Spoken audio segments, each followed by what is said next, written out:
Everybody, this is the captain speaking and welcome to my channel, The New Traveling Critic. I'm your host, Kapitan Kounopis, and today you're finding me in Karistos, southern area Greece, a place that is linked with my summer childhood memories. And today I would like to talk to you about how I chose the particular destinations, first destinations, in and out of Athens and in and out of Greece that I mentioned in the very first episode of this channel. But before we go into more details, we need to do a little Greek geography.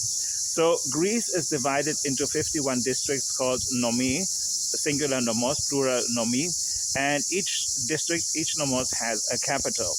Now, the interesting part of Greek geography is that certain island groups belong to a district that is actually mainland Greece. For instance, the islands, the Agosaronic Islands, Aegina, Hydra, Poros, Spetses, Salamina, all belong to the district of Attica, the capital of which, of course, is Athens. Or the Sporades, the islands of the Sporades, Skiathos, Skopelos, Alonissos, and Skiros, belong to the district of Magnesia, the capital of which is Volos, which once again is mainland Greece. On the other hand, entire island groups belong to one district. For instance, the district of the islands of the Cyclades has as capital Hermoupoli, which is also the capital of the island of Syros, or the district of the islands of the Dodecanese has as its capital Rhodos. On the other hand, the island of Crete is divided into four districts: Chania, Rethymno, Iraklio, and Lassithi,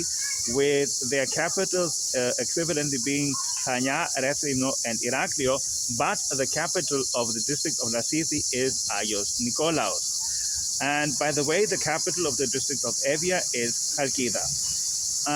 Now, I don't remember in exactly which order I had mentioned the areas on the first episode, but among others, I had said Veria, Edessa, Mesolongi, Livadia, which is also the place where modern-day Souvlaki was discovered, and Lamia, Syros, Agios Nikolaos, Crete, Tripoli, Arcadias, Nafplio, and Komotini.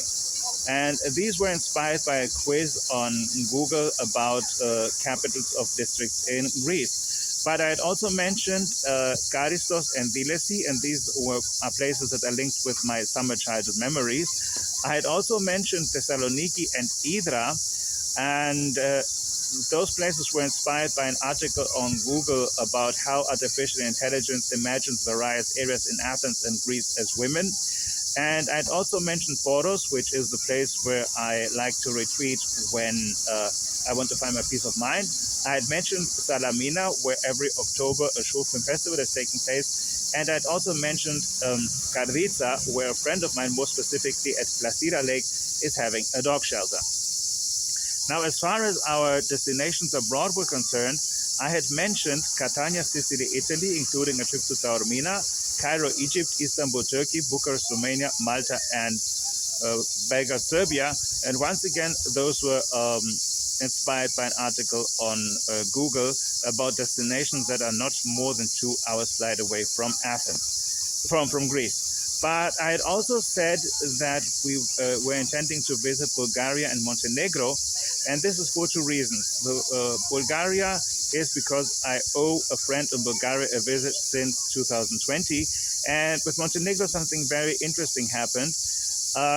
It was last year when I just had come back from my vacations here in Karistos, when I received on Facebook an invitation to attend a piano festival in Montenegro. And since I had just a trip to Malta back behind me and I had just come back from vacations, I couldn't do so. So hopefully we will be able to do that next year. Now, in another episode, I had also mentioned 5 other destinations, namely Amsterdam, Netherlands, Mexico City, Mexico, Hokuto, Japan, Marrakesh, Morocco, and Seville, Spain. And these were once again inspired by an article on Google. But those are faraway dreams that I have no idea when we're going to turn them into reality. So that was all for today.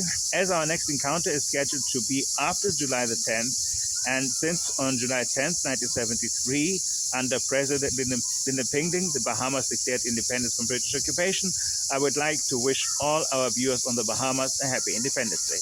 Until soon, stay well and goodbye.